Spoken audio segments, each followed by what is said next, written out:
पंचम भाव का स्वामी आपका पंचमेश इष्ट ग्रह कहलाता है और वह जब भी अपनी उच्च अवस्था में होगा तो वह जहां होगा, जहां देखेगा और जो भाव उसको समर्पित हुए या उसको मिले, वहां सभी जगहों पे वह अपने अच्छे प्रभाव लाने की कोशिश करता और लेकर के भी आता है। नमस्कार मित्रों, मैं भानु प्रकाश शर्मा एस्ट्रो भानु शर्मा चैनल में आपका हार्दिक अभिनंदन करता हूं। धनु राशि के लिए पंचमेश पंचम भाव के स्वामी मंगल ग्रह अपनी उच्च अवस्था में 5 फरवरी 2024 को आएंगे और 15 मार्च 2024 तक यहीं पर रहने वाले हैं। पूरे पूरे 40 दिन अपनी उच्च अवस्था मकर राशि में होंगे। अब उच्च अवस्था में अगर आपका पंचमेश जो इष्ट ग्रह होता है, आपकी कुंडली का गॉडफादर होता है, वह आपके लिए हमेशा कोशिश करेगा आपके प्रभाव अच्छे लेकर के आए। लेकिन उसका जो स्वभाव होगा, पंचमेश का स्वभाव होगा, वह स्वभाव भी नहीं छोड़ता। आप पे इस समय में क्या प्रभाव आएंगे या कैसे बदलाव होंगे, आपके साथ पूर्ण चर्चा कर रहे हैं। मंगल द्वितीय भाव में है आपके, आपका जो लग्न चार्ट होगा उसमें द्वितीय भाव में ये मंगल आए हैं। तो द्वितीय भाव में वाणी को सबसे पहला इफेक्ट इसका यही आएगा, हो सकता है एक दो दिन पहले से ही यह शुरू हो जाए। वाणी में अग्रेशन यह मंगल लेकर के आएगा, क्योंकि मंगल को रक्त का कारक, ब्लड रिलेटेड मंगल ग्रह को माना जाता है। ऊर्जा का ग्रह है, ऊर्जा का एक बहुत बड़ा स्रोत है, ताकत का स्वरूप मंगल को माना जाता है और थोड़ा सा क्रूर स्वभाव है। क्रूर ग्रह नहीं है, स्वभाव इसका क्रूर है, गुस्से वाला है और पराक्रमी है, योद्धा है मंगल। तो यह अगर योद्धा वाणी के भाव में जाएगा तो योद्धाओं की बोली कैसी होती है? धीर गंभीर, एकदम से थोड़ा सा अग्रेशन होता है उनकी बोली में। तो यही बोली आपको अग्रेशन लेकर के आएगी, थोड़ा सा अग्रेसिव वाणी के मामले में यह धनु राशि वाले जातकों को कर दे। सटीकता बहुत यहाँ पे आपके लिए मायने रखेगी, सटीकता के साथ में अग्रेशन यह लेकर के आएगा। अब यही से, क्योंकि सेकंड हाउस जो है यह कुटुंब का हाउस भी माना गया है और पंचमेश अगर सेकंड हाउस में जा रहे हैं, कुटुंब के भाव में जा रहे हैं, तो कुटुंब में आपका एक तरह से वर्चस्व लाने का काम यह मंगल करने की संभावनाएं पूरी पूरी यहाँ पे हो जाती है। अब इसका व्यवहार अगर बात करें व्यवहार की, तो धनु राशि के लिए व्यवहार बड़ा ही सुखद व्यवहार या बड़ा अच्छा व्यवहार होता है, क्योंकि बृहस्पति और मंगल का व्यवहार आपसी बहुत अच्छा है। इनके संबंध अच्छे हैं, व्यवहार इनका अच्छा है, व्यवहार अग्रेशन वाला है मंगल का। और इसकी दृष्टियों पे अगर जाएंगे तो दृष्टियां मंगल को बड़ी स्पेशल मिली है, जो दूसरे किसी ग्रह को नहीं मिली। चौथी दृष्टि और आठवीं दृष्टि मंगल को स्पेशल मिली है। सातवीं तो सभी की कॉमन होती है, लेकिन चौथी दृष्टि किसी दूसरे ग्रह के पास में नहीं है, आठवीं दृष्टि किसी दूसरे ग्रह के पास में नहीं है।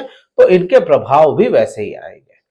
चौथी दृष्टि में आपके पंचम भाव पे ही आ रही है दृष्टि, क्योंकि पंचमेश की दृष्टि पंचम भाव पे आ जाना पंचम भाव में इजाफा करने का काम करेगा। और यहां पे पहले से बृहस्पति बैठे हैं, क्योंकि मेष राशि में बृहस्पति है अभी, और बृहस्पति यहाँ पे आपके वैसे ही अच्छी पोजीशन लेकर के बैठे, मंगल की दृष्टि और आ गई, तो यहाँ पे प्रेम संबंधों में इजाफा करने का काम यह करेगी। अगर किन्हीं के प्रेम संबंधों में परेशानियां आ गई थी, प्रेमी जोड़े बिछड़ गए थे, तो उनका वापस से पैचअप होने का योग बनता है। और नहीं मिलते, अगर वो वापस नहीं मिलते, तो कोई नया अध्याय शुरू होने के योग यहाँ पे बनते हैं। संतान सुख से आपको यहाँ पे सराबोर करेगा, संतान सुख आपको मिलता हुआ नजर आएगा।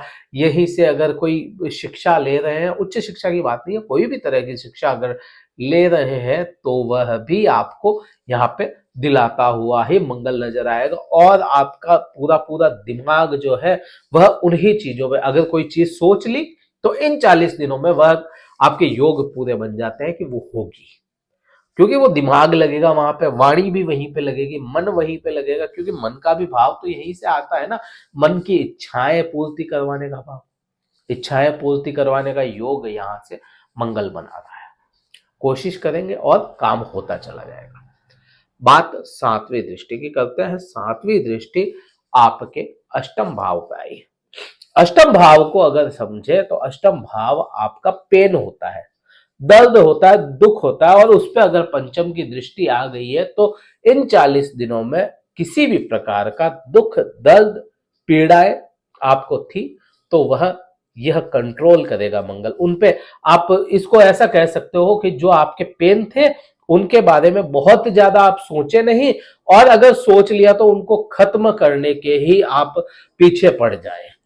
यहां आपके ससुराल पक्ष की भी बात आ जाती है। यहां से ससुराल पक्ष के साथ में अग्रेशन अगर है तो उसको आपको कम करना पड़ेगा, अदरवाइज फिर प्रॉब्लम यह मंगल आपको थोड़ी सी दे सकता है। अग्रेशन को ससुराल पक्ष से थोड़ा सा कम करने की कोशिश करें, स्त्री या पुरुष या कोई भी हो, कोशिश यही आपको रखनी चाहिए। बात आठवीं दृष्टि की है। आठवीं दृष्टि बड़ी इंपॉर्टेंट है। यहाँ पे आपके बृहस्पति की भी दृष्टि है, यहाँ पे आपके मंगल की भी दृष्टि, और यहीं पे शनि की भी दृष्टि है, क्योंकि शनि आपके तृतीय भाव में है।